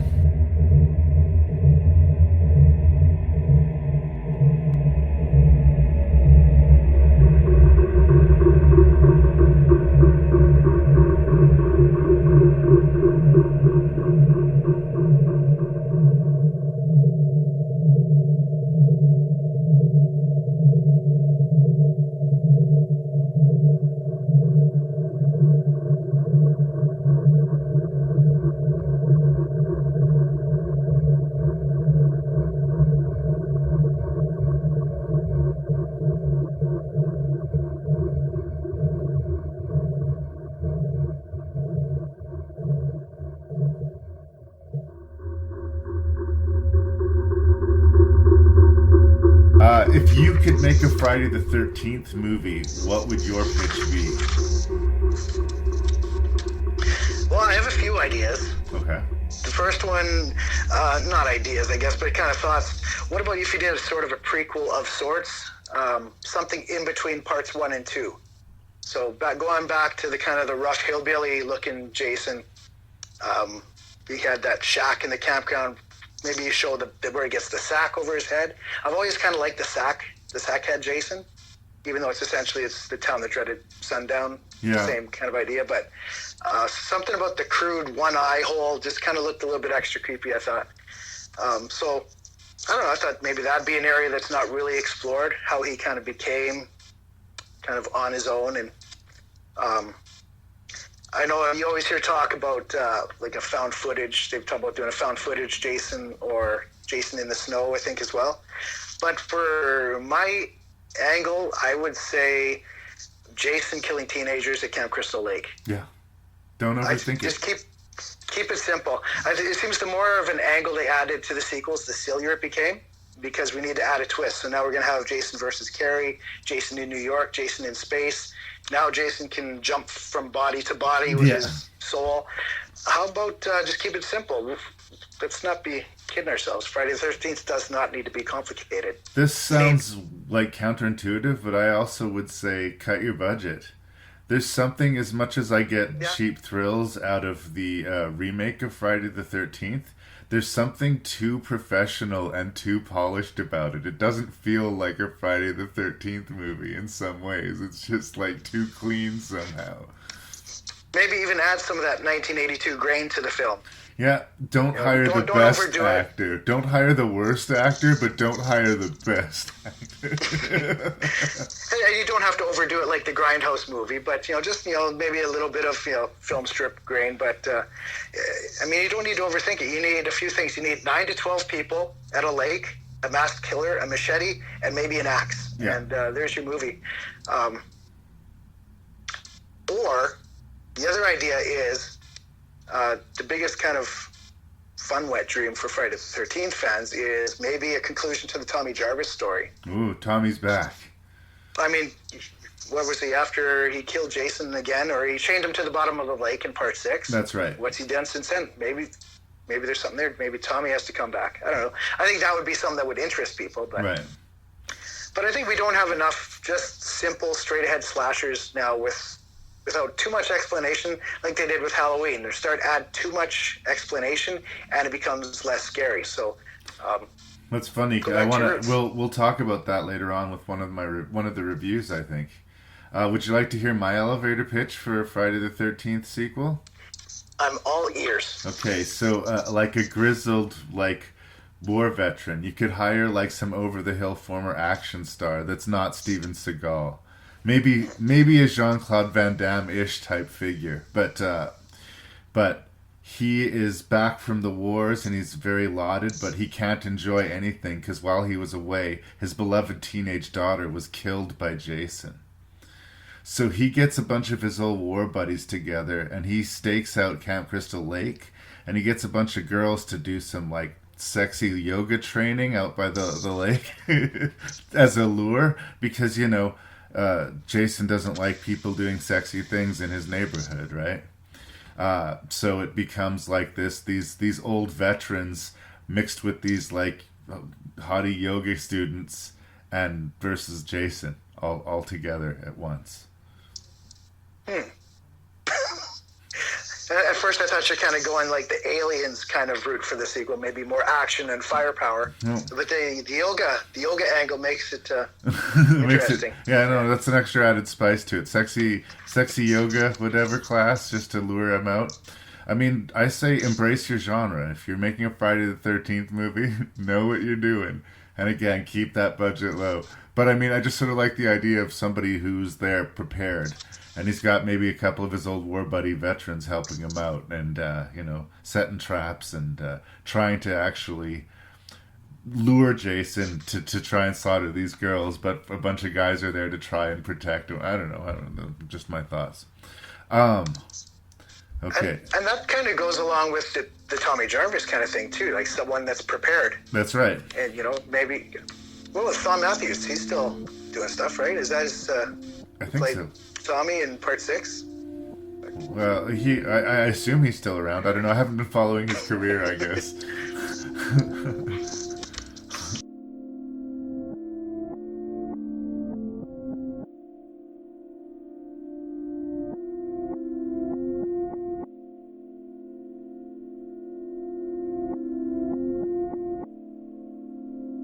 At the bottom of the lake, the corpse, anchored to the sediment on the lake bed by several concrete blocks, twirled slowly in the current. The ropes that bound the body were waterlogged and fraying, and one dead arm had come free, drifting upwards to point limply towards the surface in the sunlight. Up above, a slight breeze urged a procession of gentle ripples across the surface of the lake, rolling ceaselessly towards the shore. A few birds spun overhead in easy circles. A squirrel scurried along the water's edge, ducking in and out of the grass. From somewhere, muffled voices could be heard. It was a warm spring day at Crystal Lake, and the mutilated corpses of his previous victims had long since been cleared away.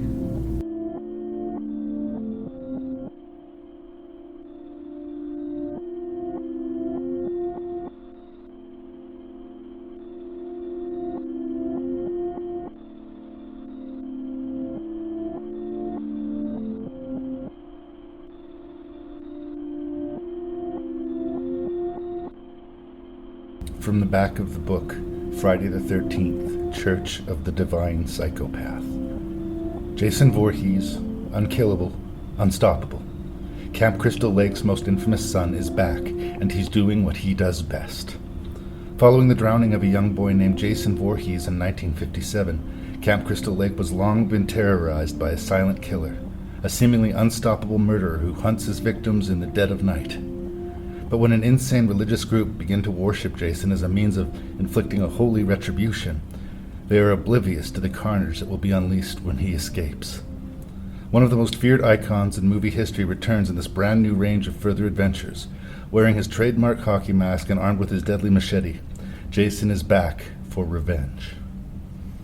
So this was one of a couple of books published in the early noughts. One called Hell Lake, this one Church of the Divine Psychopath. This one's written by Scottt Phillips.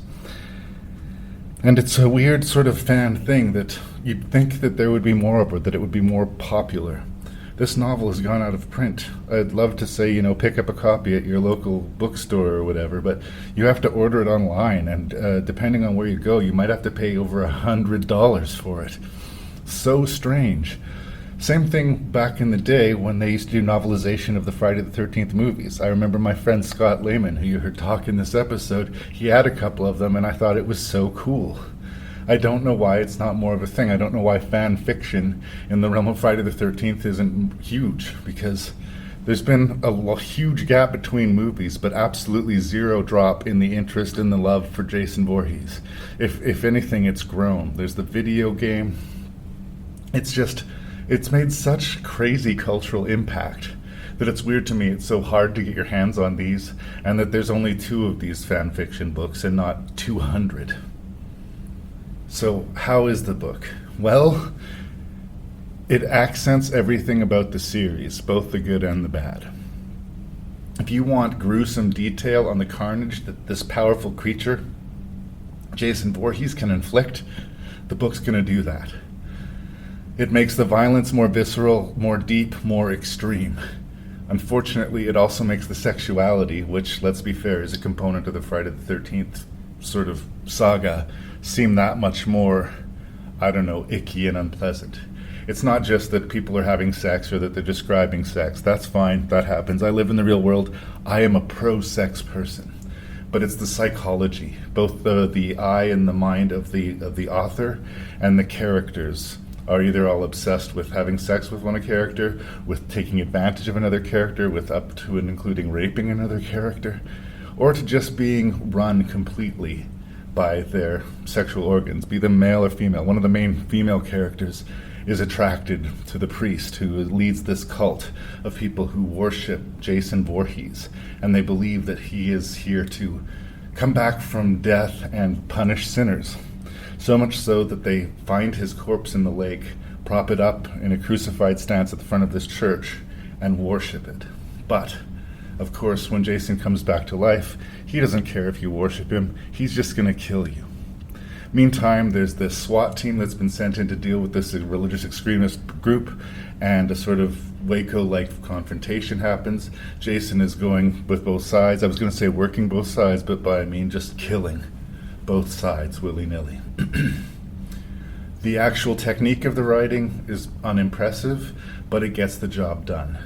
The detail of the gore is good, maybe a little bit repetitive, but like I said, the psychology of most of the characters is gross, and we spend more time in their heads than maybe I would like to. Like, if we were watching this in a movie format, we'd just get little bits and pieces of them, and it would be less of a thing to deal with.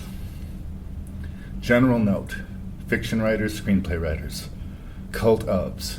There was all this thought about trying to do a cult of Freddy Krueger, and there's of course the whole cult of Thorn that creeps into the Halloween franchise. And now here they're going to try to do this cult thing with Friday the 13th. Cults are fascinating, like they're a weird psychological entity in the world, but they almost never work in horror movies. And especially when we're dealing with a slasher genre, don't overthink it. Not overthinking it is something that this particular book exceeds in. No, it's not great. It's a lot of fun. I enjoyed reading it. I burned through it in a couple days. And, I felt like maybe I should apologize to my brain afterwards. Is it the most amazing horror novel of the century? No, It's not House of Leaves, okay? No, it's not, you know, I don't know, It by Stephen King. It's a fan fiction movie on Friday the 13th. And I loved it in its own way, for all of its flaws. It reminds me of being a kid, camping with my friends, Scott and Karen, at Pine Lake. Scott and I set out to write our own horror novels at that young age. And I don't know if some people would say that there's something wrong with the world, that a book like this exists, but once upon a time in the early 2000s, a young writer or a wannabe writer got paid money to write a fan fiction novel of Friday the 13th. So as broken as the world may sometimes seem, at least this particular corner is functioning. If you can get your hand on it, by all means read it, but generally speaking, to the world and for the fans of Friday the 13th, give us more comics, give us more novels. Don't make it hard for us to enjoy Friday the 13th, especially if you're going to wait more than 10 years in between movies. This is nonsense. There's been a long brewing fight over the rights for Friday the 13th, which is slowing down any further new movies from coming out. In the meantime, this is what the fans have. Let them have it.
One thing that I need to stop saying in Rank and Review is that, man, this has had to be the toughest list. It's always the toughest list, it seems. But sometimes all the movies are too strong, sometimes all the movies are too weak, and sometimes all the movies are just too the same. I do have a list here of, you know, my least favorite to the most, but the margin of top to bottom, there's not a lot of range here. But let's do it, just to say that we did. In sixth position, Children of the Corn 5, Fields of Terror. They have stretched the premise of Children of the Corn well past the breaking point, and there's just not a lot to get excited about here. I have to get worked up about actors early in their career and cameos from genre faces, but there's nothing about the movie that's particularly exciting or scary. In fifth place, the disappointing Final Destination 4. Although I'm a defender of that director and usually his stunts and special effects are there for me, in this case, it went catastrophically wrong. In fourth place, possibly overperforming to some, Amityville 3D. I actually think it's okay. The 3D is the least sort of impressive thing about it, and it is kind of hilarious and dated in an 80s way, but I had more fun with it than I expected to. In third place, Lost Boys, The Tribe, and a lot of this has to do with my affection for the original Lost Boys and the fairly decent production values that went into it. I don't know how successful this attempt was, but I felt like they were trying, at least, and I appreciated that. It's not without its fun and without its charm. And number 2 and number 1s, which a lot of people would assume would be at the bottom of the list, are some of the lowest rent direct-to-video obscure and ignored movies of this bunch, probably. I'm going to give second place to Dracula 3: The Legacy. It's not amazing, but it's better than it has any business being. It closes the trilogy fairly satisfyingly, and within the little sort of box it's playing in, I think it's well executed. And I'm just a fanboy of the writer-director. I've supported things he's done in the past, and I want to sort of be there for J.T. Petty. Mimic 3 had the audacity to use Alfred Hitchcock movie as a blueprint and still be a giant bug monster movie featuring the likes of Lance Henriksen. It put a smile on my face. It might not put a smile on yours, but I had fun with it.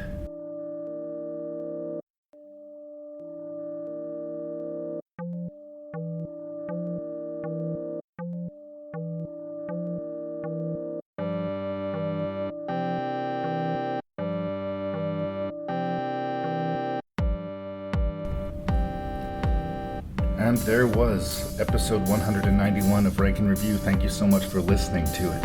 If you needed something else to fill your ears with, there are other great podcasts that I can encourage you to check out.